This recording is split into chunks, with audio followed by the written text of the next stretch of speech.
Our next guest knows Marathon Monday well, knows his city well. Unfortunately, he's taken his talents to Florida and the Florida Panthers. But joining us right now on the Harbor One hotline, it is Shawn Thornton.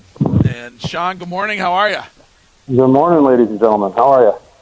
You're in town, right, for the festivities? I am. I wasn't planning on a Panthers-Bruins matchup when I planned this a couple months ago, though. Well, I mean, I don't know if necessarily the Panthers were. I mean, I think but you know what? You hear those guys talk, and they sound like they're kind of relishing the opportunity to go up against the team that is historically the best regular season team ever in the NHL. Yeah, great year for the Bees. Got to say, that's a lot of points in one season. I mean, most ever, obviously, but I didn't think anybody would reach that far. So good for them. It'll be a good matchup. Our team's been hot for the last month, grinding to get into the playoffs. So it'll be interesting to see what happens here. Shawn, I just didn't know if you were aware of this, but Greg has told everybody here in New England that you mentioned to him at the opener that this is going to be Bergeron's last year. So just curious if there's any other Bruins moves that you know of in the future. I didn't say it that way. Well, you didn't not say it that way. I would like to see this recorded and on the record. I do not recall this conversation happening. I haven't talked to Bergie in a while, but either way, he's a heck of a player. I'm not sure if he's in tonight. I'm hearing rumors he might be sitting out, but if he continues on, he can still play the game. If he doesn't, heck of a career. I do not know the answer either way, though. Nor would I put words in his mouth because I don't want to hear it from him.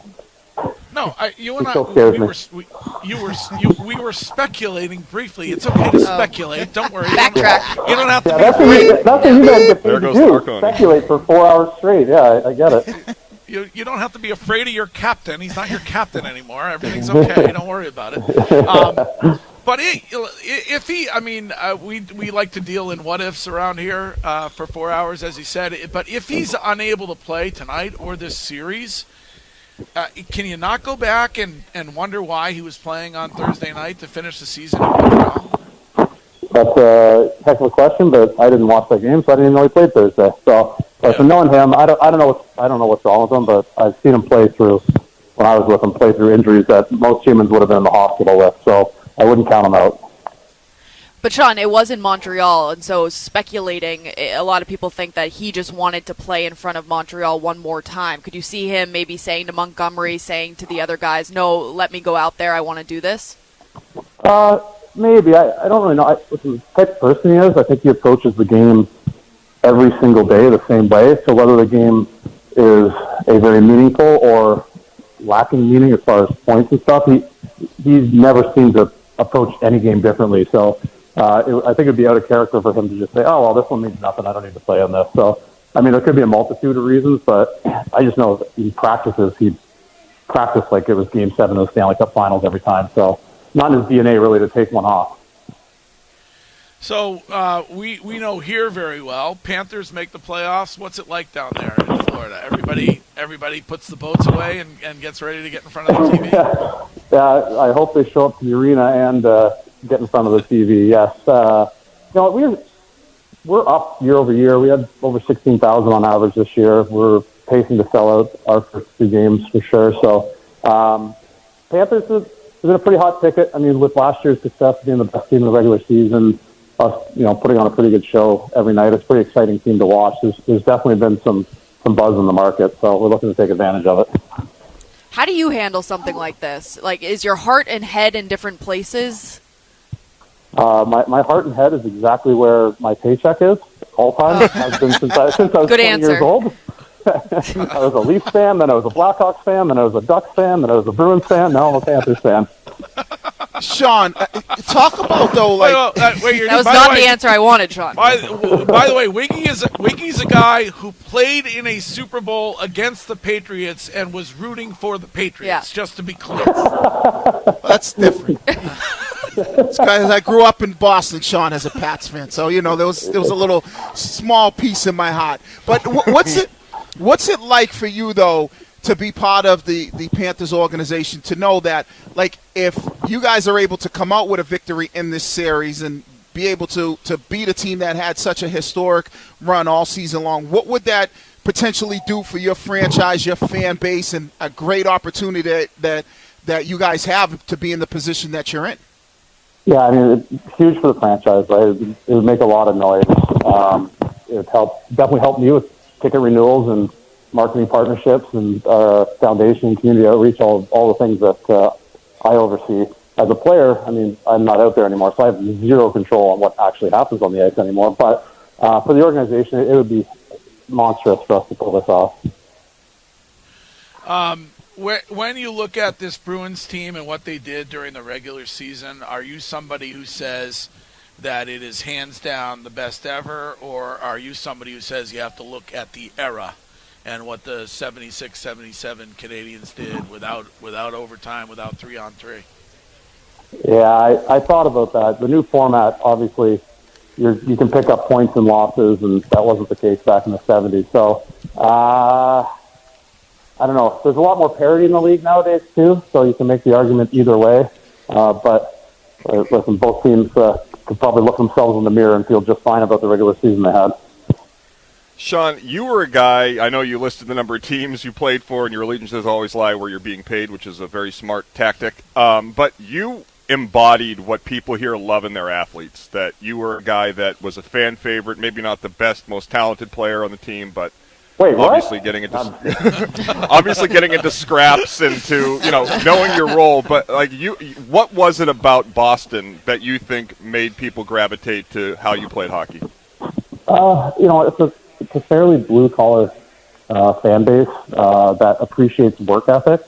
And not just me. I just remember the teams we were on. When I first got here, we only had about 11 or 12,000 people at the home opener. I think people really forget about those days. But the team kind of embodied what the city wanted to see. And, we were losing 5 or 6-1. It was an absolute bloodbath. And I remember fans talking about, they're like, at least they showed up at the end of it. Like, they weren't as mad about the loss as they were about if we had lack of effort. Even in a 4-1 win, if we won, but we weren't giving it our all, we'd hear about it. So I think the city just really wants to know that if they're spending the dollars to, consume the Bruins, they want to know the dollars are well spent. Shawn, it's interesting how, as a fan of hockey, like the game has evolved, and you as a player that was known as an enforcer, what do you think you would have to do differently if you played in today's era of hockey? Score goals. Learn how to skate better at a young age, probably. Just embrace my time in the minors for 20 years instead of 9 and 9 or whatever it was. I mean, I watch these kids out there now. My ankles hurt just looking at them. I can't imagine having to play against them. That's funny. Yeah. It's the 10th anniversary, as you know, of the marathon bombings, and I wanted to ask you about that game afterwards and that anthem. I'm sure it's hard because you had a long career, but is that at the top of your list when it comes to memorable moments? Yeah, I mean, the hairs on the back of my neck stood up, and I can't imagine there was a dry eye in the house. And I was curious back then whether it was going to carry on and start a tradition after that, and whether every night we were going to be here in the crowd singing the national anthem in the building. It was a special moment. I mean, we kind of took it as, there was so much badness going on in the world at that time in Boston. We really just wanted to, for people to be able to tune out for 3 hours and have a sense of normalcy. And with that, we wanted to go out there and play as hard as we could for the city. But, yeah, I remember the emotion that was attached to that game was, second to none probably as far as being in the community and attached to the city. Well, I think you might get that tonight. You might get that. You might get that. Tell your guys that you might get the full sing tonight from everybody there. So. Oh, that'll be interesting to see. That's for sure. Hey, listen, in Montreal, they had a pretty good lead into the game and anthem and all that. Doesn't matter what side of the bench you're on. Like, you get to embrace it and treat it the way you want. So I always try to embrace it, no matter whether I was on the home team or the visiting team, and feed off of it. You talk about emotions. How nervous were you throwing off that first pitch? So it was like my third time doing it, so I wasn't nervous. The biggest thing for me was the first time I had to coordinate throwing at the same time. So you're looking at each other while throwing it in there, and I'm not going to lie to you, I probably blacked out a little bit. Now, you said you're not working with any of the players, but I feel like Matthew Tkachuk may have a little bit of Shawn Thornton in him, or a little Brad Marchand in him. he's what a player that guy is. I mean, and great guy too. I mean, he's known the family for a while. He's a kid that just, he's a man that just gets it. He plays the game the right way. It's actually fun to watch that, he can put up 100 and something points and then not afraid to square off with the toughest guy on the ice at the same time. It's just, those guys are, I thought, a dying breed, few and far between. So we're very lucky to have them. How hard is it to beat a team like the Bruins who have two hot goaltenders, despite Wiggy wanting to trade one of them? If those guys remain hot, how hard is it to beat a team like this when it comes to the playoffs? Yeah, goaltending in general is very important in playoffs. We've seen teams that are on top of the world that run into a hot goalie and just can't seem to solve it. So, but it's not going to be easy. That Bruins team is deep from the top line center all the way to the extra forward and defenseman, goaltending included on both sides, whether it's whoever's starting. So it's not going to be an easy task, but this is playoffs. You're going to have to beat the best eventually if you want to hoist the trophy. Well, it's great to have you on. And do you have a team running this year for your foundation? I do. I had that's why I didn't see you guys yesterday. I had 9 runners that I was taking care of and hosting and thanking them for all their efforts for the foundation. And I don't normally do this when I'm on your show, Greg, but I got to say, congratulations. Yesterday it looked like it was amazing. You've done so much for this city. Like, I don't really blow you up all that much, but you should be pretty proud of what you've been doing since I've known you for the last 15 years. So congratulations. Oh, that's very nice. Both you and Curtis are both being nice to me today. I always get confused with Thornton.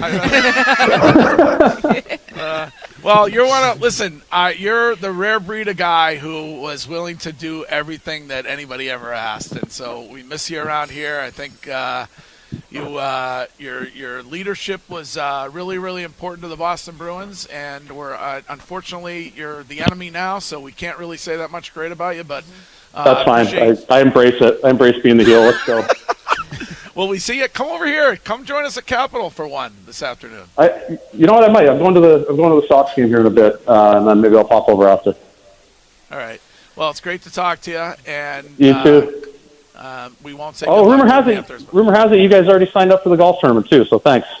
Yeah, we'll be there. You always put me with the same group, so we will be there. All right, Shawn Thornton. Great to talk to you. You too. See you.